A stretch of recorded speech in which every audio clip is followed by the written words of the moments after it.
Did you see this guy who lost the debate to you is crying to the Senate about how scary you are? Type of left-wing ideology. What is this? Hasan gets mentioned in the Senate Judiciary Subcommittee hearing by right-wing podcaster. That's awesome. I didn't even see this. Michael Knowles. Once again, I like that the Republicans have decided, after sequencing out some of the most horrifying violence in their commentary, they have the audacity to turn around and be like, yeah, these guys that we actually debate against, sometimes they win too hard. I haven't even thought about this fucking loser in years. And he's over here being like, he's scary. Please, mods, please arrest him, please. Holy hell, you can't go one day without being mentioned by the federal government now. It's just, oh God, it is so goddamn annoying. More drama slop has dropped about Kaigate. What do you mean? Who gives a fuck, dude? Listen, you have to understand something. I got government ops, okay? I can't be dealing with whatever fucking supposedly apolitical content creator had to say about me on a daily fucking basis, okay?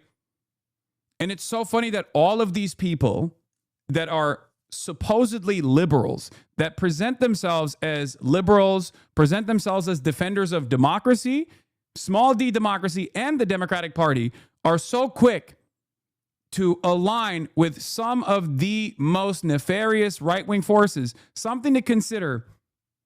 Just saying. Okay? Something to fucking consider.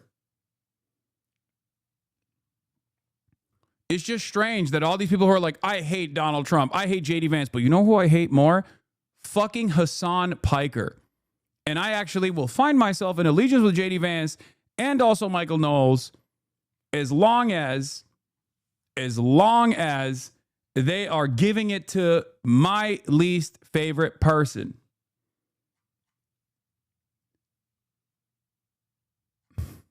Interesting. Hasan's career is the true monkey paw wish. No, it's just the same exact dynamic that you've seen throughout patterns of historic fascist movement development that you are literally watching get relitigated in real time in even the smallest fucking corners of the internet in the dumbest way possible, where you have liberals who are unserious about opposing this administration, actively leaning into this administration at a time when they are in the fucking crosshairs themselves without even realizing that they themselves are in the crosshairs, only because the fascists are opposing their true enemy, it seems, socialists. I have less smoke for liberals than liberals do for me, because I understand that liberalism is a broader movement. Liberalism is a mass movement.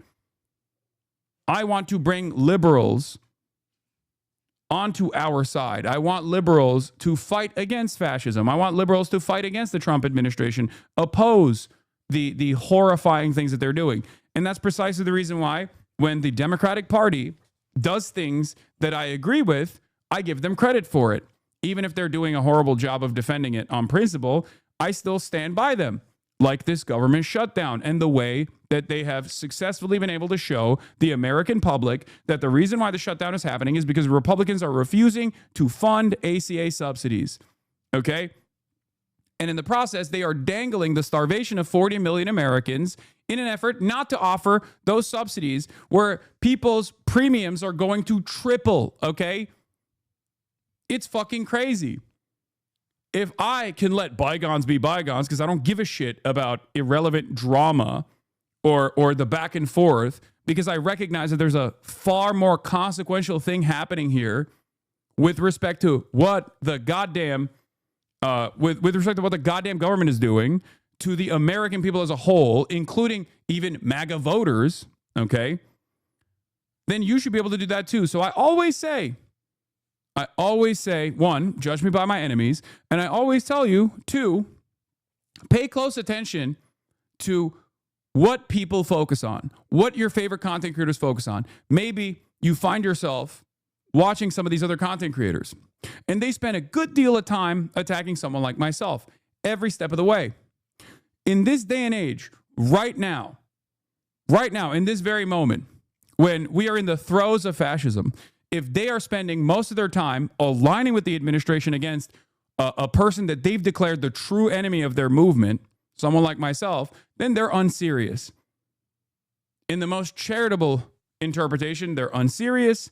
And in the least charitable interpretation, they don't care about the growing fascist movement in this country. You're not worried these libs won't throw you to the wolves because it feels more likely every day? No, I'm not. Because I think that there are, especially in the broader liberal movement, whether it be the Podjons or whether it be people like Philip DeFranco or whether it be all of these people that are voters of the Democratic Party, they actually do take this seriously. Unlike the fucking content creators that want to hyper focus on drama and actively try to advance their own personal distaste, advance their own personal agendas. That's it.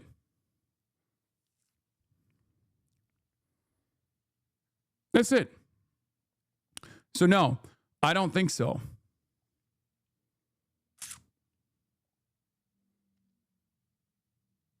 I think the Wine Mom Coalition, the boomers, they are far more serious about the ways in which this administration has moved, okay? And they are far more invested in opposing this fascist government than the random liberal, like self-described liberal content creator who is hyper-focused and hyper-invested in like slop. That's it. There's a reason why I don't talk about them and instead talk about whatever the fuck's going on in the world, because I think that is far more consequential. My job is to communicate all of the awful things that this administration is doing. My job is not to just like always be invested in fucking dealing with drama. The belief that ideas don't really matter. Even if that drama sometimes turns into statements that are a matter of official congressional record. And that we're really just warring groups that must clobber each other over the head, which is why you're seeing the increased violence there. I think you saw this not only in the horrific assassination of Charlie, but in the reactions that came afterward. As the scene was unfolding, a Democrat analyst, Matthew Dowd, on MSNBC, the left-wing cable outlet. Yeah, he didn't say nothing wrong, by the way. He was correct about Charlie Kirk, and I cannot believe that they fucking punished him for it. What is this? Oh, I saw this TikTok, yeah. Blamed Charlie Kirk. He said, quote, "Hateful thoughts lead to hateful words, which then lead to hateful actions." The New York Times reacted by publishing the assassination-related musings of Hasan Piker, a prominent left-wing streamer. Yeah, except I was about to fucking debate Charlie, and he can't find anything that I've said about Charlie that's even remotely violent. You want to hear something even more ironic? Michael Knowles, just like all these other fucking Republican charlatans, actually immediately tried to take over Charlie's position in Dartmouth. Did you know that? Yeah, I'll tell you. He was like, oh, I'll debate him in Charlie's place. Yeah. Sharks. Fucking sharks. It was supposed to be Ben Shapiro, and then Ben Shapiro said no. And then Michael Knowles was the replacement, and Megyn Kelly.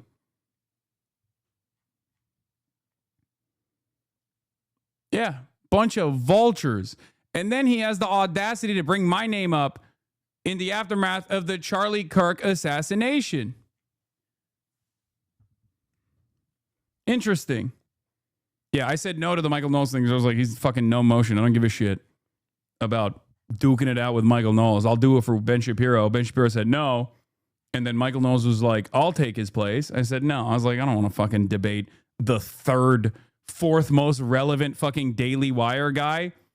Ben Shapiro himself is not even relevant. The only reason why I would have done the Ben Shapiro thing is at least because of all the previous years of Ben Shapiro's work that at least would make that moment more important.